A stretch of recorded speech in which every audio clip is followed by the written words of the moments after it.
तो जब जाना कि अजीत जी आ रहे हैं, मैं अपने आप को रोक नहीं। 2024 में हम लोग भी आंदोलन कर रहे हैं और मांगने वाला नहीं बल्कि देने वाला बनना चाहते हैं। यह आंदोलन झारखंड की धरती पर सिर्फ आदिवासी का हुकूमत नहीं होगा बल्कि कोई कुर्मी बैकवर्ड का भी हुकूमत होगा। राजा क्या होता है? राजा होता है जिसके पास असीम शक्ति है। वह किसी को मौत दे सकता है, किसी को लखपति बना सकता है, किसी को करोड़पति बना सकता है, किसी को घर दे सकता है, किसी का घर गिरा सकता है। असीम ताकत है राजा। जिसको बोल दिया कि आप करोड़पति बना दो, करोड़पति हो गया। बोल दिया कि आईएएस हो जाओ, तो आईएएस तो है। अभी आदरणीय नरेंद्र मोदी ने डायरेक्ट ज्वाइंट सेक्रेटरी 105 लोगों को बनाया है भारत सरकार। ये नरेंद्र मोदी जब राजा बने भारत में तो उन्होंने दे दिया। कोई पढ़ाई लिखाई की जरूरत नहीं। यह बेईमानों का शासन है। देश आतताइयों के हाथों में चला गया। राज के लिए लड़े और राज मिलने के बाद जब मरवाड़ियों के हाथ में चला गया जानते थे कि जब झारखंड अलग होगा नौजवानों को रोजगार। याद करें आप सभी, जब राज अलग हुआ था तो हमारे पास अनेक मंत्री थे। 22 वर्ष गुजरने के बाद एक टिमटिमाता मंत्री हैं जगन्नाथ महतो और पृथ्वी शाह। आज भी हम लोग नहीं चाहते। हमने कहा कि अब कुर्मी अलग और कोई अलग की बात न करो, दोनों जात को एक मिलाओ, कोई कुर्मी एक मिलाओ और सत्ता पर काबिज हो जाओ। नौकरी में हिस्सेदारी नहीं चाहिए बल्कि जितना हमारी आबादी है उस आबादी के अनुसार हमको व्यापार भी चाहिए, हमको पैसा भी चाहिए, हमको रोजगार भी चाहिए। तो आज तक के मेरे एमपी हुआ तो सिर्फ अपने परिवार और रिश्तेदारों का काम। मेंबर ऑफ पार्लियामेंट पिछले लोकसभा में थे, सवर्णों की रिजर्वेशन देने की बात आई तो 282 एक भी खिलाफ में नहीं बोला। आबादी मात्र 7%, 5 से 7% बचा। आप कैसे 10% दे रहे हैं?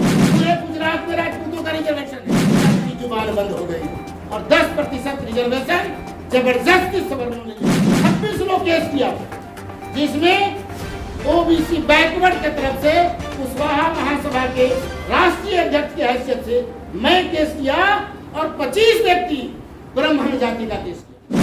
श्री खीरोधर महतो जी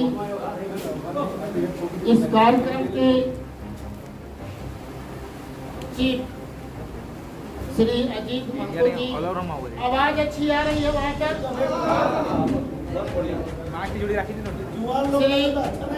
श्री पार्वती चरण महतो जी, श्री जगन्नाथ महतो जी कवि महोदय इधर हैं। मैं बहुत लोगों का नाम नहीं जानता लेकिन उपस्थित भाइयों और एकमात्र बहन पत्रकार बंधु जो ग्रामीण टीवी से हैं, साथियों, मैं जब जाना कि आपका यहाँ कार्यक्रम रेल रोको अभियान से संबंधित है और यह इसलिए है कि अनुसूचित जनजाति में कुर्मी समाज को लाने की बात है।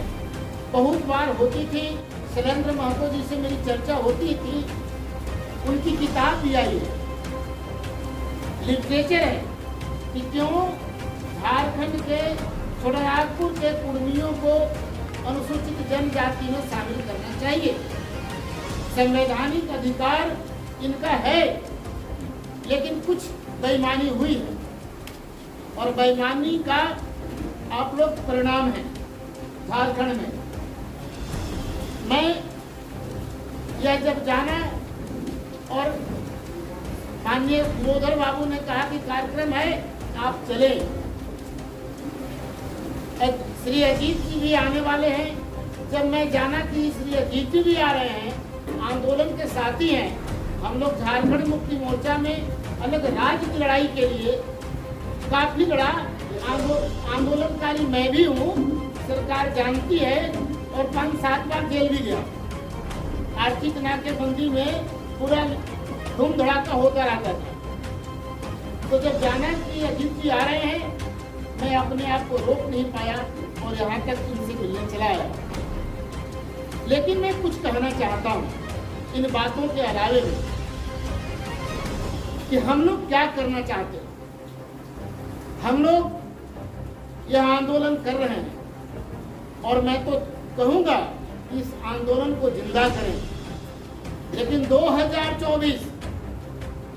2024 में हम लोग भी आंदोलन कर रहे हैं और मांगने वाला नहीं बल्कि देने वाला बनना चाहते हैं, यह आंदोलन कर रहे हैं। हम लोग 2024 में बता देंगे कि झारखंड की धरती पर सिर्फ आदिवासी का हुकूमत नहीं होगा बल्कि कोयरी, कुर्मी, बैकवर्ड का भी हुकूमत होगा और यह शान से इस राज्य को चलाएगा। आज दिक्कत कहाँ आपको हो रही है? दिक्कत यह हो रही है कि हम राजा बनाने के लिए नहीं सोच रहे हैं। राजा क्या होता है? राजा होता है जिसके पास असीम शक्ति है। वह किसी को मौत दे सकता है, किसी को लखपति बना सकता है, किसी को करोड़पति बना सकता है, किसी को घर दे सकता है, किसी का घर गिरा सकता है। असीम ताकत है राजा में। जिसको बोल दिया कि आप करोड़पति बना दो, करोड़पति हो गया। बोल दिया कि आईएएस हो जाओ, वो आईएएस हो गया। बनाया तो है अभी आदरणीय नरेंद्र मोदी ने डायरेक्ट ज्वाइंट सेक्रेटरी 105 लोगों को बनाया है भारत सरकार ने। आईएएस 15 वर्ष तक लगातार काम करेगा तो ज्वाइंट सेक्रेटरी की तब तक जाएगा। ये नरेंद्र मोदी जब राजा बने भारत में तो उन्होंने दे दिया, कोई पढ़ाई लिखाई की जरूरत नहीं, जिसको जो चाहो बना दो। यह है राजा की ताकत। और राजा बनाना चाहते हैं, एक ही काम राजा नहीं कर सकता, मरे हुए व्यक्ति को जिंदा नहीं कर सकता, बाद बाकी सब कर सकता है। किसी के पत्नी को उठा के ले आ सकता है, किसी की बेटी बहू को उठा सकता है, कोई कानून नहीं। समरथ के नहीं दोष को कहा है, यह बेईमानों का शासन है। देश आतताइयों के हाथों में चला गया और हम लोग चुपचाप आंदोलन कर रहे हैं। पहले राज के लिए लड़े और राज मिलने के बाद जब मरवाड़ियों के हाथ में चला गया झारखंड, हम लोग घूम घूम के गाँव में कहते थे कि जब झारखंड अलग होगा नौजवानों को रोजगार मिलेगा, महिलाओं को रोजगार मिलेगा, हम लोग को कम से कम हर एक जगहों पर आर्थिक संपन्नता होगी। हमारे झारखंड के लोग पलायन नहीं करेंगे। बॉम्बे में, दिल्ली में जाके हमारे बहन बेटियां बर्तन साफ करती हैं, उनके साथ अमानुषिक अत्याचार होता है। हम लोग रोकने के लिए गांव में कहते थे, लेकिन आज क्या हुआ? झारखंड राज हुए 22 वर्ष हो गया। परिणाम क्या हुआ? जब राज अलग हुआ था, याद करें आप सभी, जब राज अलग हुआ था तो हमारे पास अनेक मंत्री थे। लालचंद जी महत मंत्री थे, मधु सिंह मंत्री थे, देवदयाल कुशवाहा मंत्री थे, जलेश्वर महतो मंत्री थे, बहुत मंत्री थे और बहुत विभाग भी था। लेकिन आज 22 वर्ष गुजरने के बाद एक चिमचिमाता मंत्री हैं जगन्नाथ महतो और पृथ्वी शाह, एक भी आपका मंत्री नहीं। कहाँ चला गया 22 वर्ष का आपका संघर्ष? कहाँ चला गया कुर्मी और कोयरियों का, नेताओं का योजना? सब समाप्त हो गया। अगर आज भी हम लोग नहीं चेते, 2024 में चुनाव है। 2024 के चुनाव में हमने आदरणीय गिरोधर महतो जी से, श्री विदेशी महतो जी से, अन्य और कुर्मी समाज के बड़े नेता और कुशवाहा समाज के नेताओं से बैठक किया और हमने कहा कि अब कुर्मी अलग और कोयरी अलग की बात न करो। झारखंड में दोनों जात को एक मिलाओ, कोयरी कुर्मी एक मिलाओ और सत्ता पर काबिज हो जाओ। जहाँ कोयरी और कुर्मी एक मिला, सत्ता हम लोग के हाथों में, हम लोग के हाथों में सत्ता होगा। और तब कैसे कुर्मी को नहीं मिलेगा आदिवासी का दर्जा? और सिर्फ हमको राजनीति में नहीं चाहिए, सिर्फ नौकरी में हिस्सेदारी नहीं चाहिए, बल्कि जितना हमारी आबादी है उस आबादी के अनुसार हमको व्यापार भी चाहिए, हमको पैसा भी चाहिए, हमको रोजगार भी चाहिए।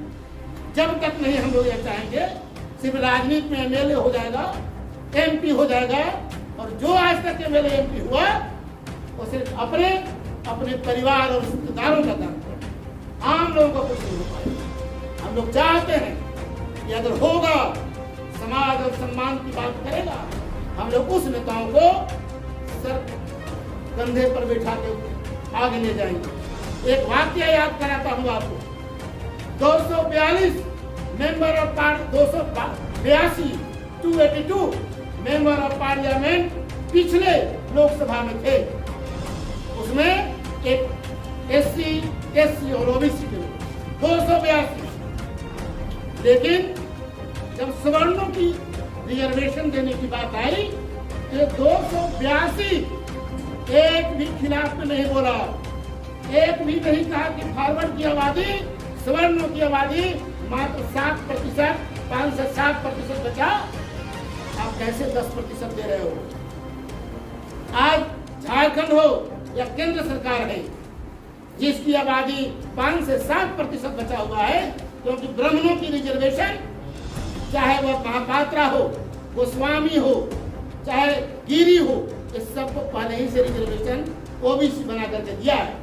तो स्वर्ण का बचे कितना? पूरे गुजरात में राजपूतों का रिजर्वेशन है, बचे कितना स्वर्ण पूरे देश में, जिनको आप 10% दे दिया? एक भी विरोध लोकसभा में नहीं किया। जो भी उस समय थे लोकसभा में, चाहे वह कोई हो, चाहे वह कुर्मी हो, चाहे वह शेड्यूल ट्राइब हो, चाहे शेड्यूल कास्ट हो, सबकी जुबान बंद हो गई और 10% रिजर्वेशन जबरदस्ती सवर्णों ने ले लिया। मैंने केस किया है सुप्रीम कोर्ट में। यह गलत उन्होंने काम किया है। बिना आयोग बनाए चुपचाप आनंद फानन में लोकसभा, राज्यसभा और राष्ट्रपति के पास इन लोगों ने साइन करा करके लागू कर दिया। मैंने केस किया, अभी कॉन्स्टिट्यूशन कमेटी में जो संवैधानिक मामला देखता है उस कमेटी में केस चल रहा है।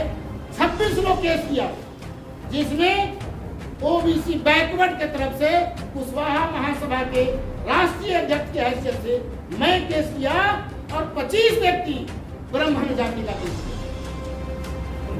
आप सोचो, रिजर्वेशन के खिलाफ, स्वर्ण जाति को 10% के खिलाफ 26 रीट दाखिल हुआ है सुप्रीम कोर्ट में और 25 ब्राह्मणों ने किया। तो सुप्रीम कोर्ट में वकील है, उनका क्या ग्रीवांस है? हमारा ग्रीवांस है, तरीका गलत है, तो गलत तरीके के चलते आपने किया है। उनका क्या ग्रीवांस है? उनका कहना है कि 49.5% एसटी, एससी, ओबीसी का पहले से रिजर्वेशन है, उसमें से काट करके मुझे 10% दो। सोचो कितना वो दिमाग लगा रहा है, कितना बात दिमाग लगाया, ताकि उसका अभी तो 50.5% भले ही स्वर्ण ले लिया है, 10% इससे भी काट देना चाहता है। यह है चिकनबाजी, बेईमानी और चालाकी। लेकिन 282 मेंबर ऑफ पार्लियामेंट में 3 वोट उस बिल के खिलाफ आया था। इसका तकलीफ आज भी विधानसभा और लोकसभा में कुर्मी समाज से है। यहाँ है क्या, गिरिडीह से जगह कौन महतो, चंद्र प्रकाश चौधरी जी, विद्युत चरण महतो है जमशेदपुर से, पुरुलिया से 2-3 महतो है। एक आवाज तो उठाओ लोकसभा में कि कुर्मी समाज को शेड्यूल ट्राइब में लाने के लिए बोलो, आवाज उठाओ। आप पार्लियामेंट में लड़ाई लड़ो, कुर्मी समाज यहाँ सड़क पर लड़ाई लड़ेगा। लेकिन ऐसा नहीं होना। वे लोग जिनको भी आप जिता रहे हैं, मलाई चाव रहा है, कनाट प्लेस में घूम करके अय्याशी कर रहा है, लेकिन आपके हक अधिकार के लिए पार्लियामेंट में उनकी जुबान नहीं खुल रही है। इसलिए कहना चाहता हूँ, करबल बहिया अपना, छोड़ दिया नियास। दूसरे पर भरोसा न करो, अपने आप पर भरोसा करें। हम 2024 में जातिगत जनगणना इस राज्य में करो, इसकी आवाज के साथ पूर्वी समाज को झारखंड में शेड्यूल ट्राइब का मामला उसको दर्जा मिलेगा। क्या करता है केंद्र सरकार? छोड़ो, आप झारखंड में देना शुरू करो, झारखंड में दो। केंद्र सरकार क्या करता है नहीं करता है इसकी चिंता न करो। हम लोग एक एक चीज पर ध्यान दे रहे हैं। बेईमानी चल रहा है यहाँ के लोगों के साथ, हम लोग महसूस कर रहे हैं। और एक बार फिर अजीत का झारखंड में एक नई लड़ाई लेनी होगी, नई लड़ाई लड़नी होगी। पहले अलग सीमा के लिए हम लोग लड़े, आज जनता की आवाज के लिए लड़ेंगे। एक बार फिर हम लोग दो हाथ करेंगे। और जो लोग हम लोग के साथ गद्दारी कर रहा है, जो लोग हम लोग के साथ बेईमानी कर रहा है, आपके वोट से जीतकर अय्याशी कर रहा है, उनको भी चेताने की जरूरत है।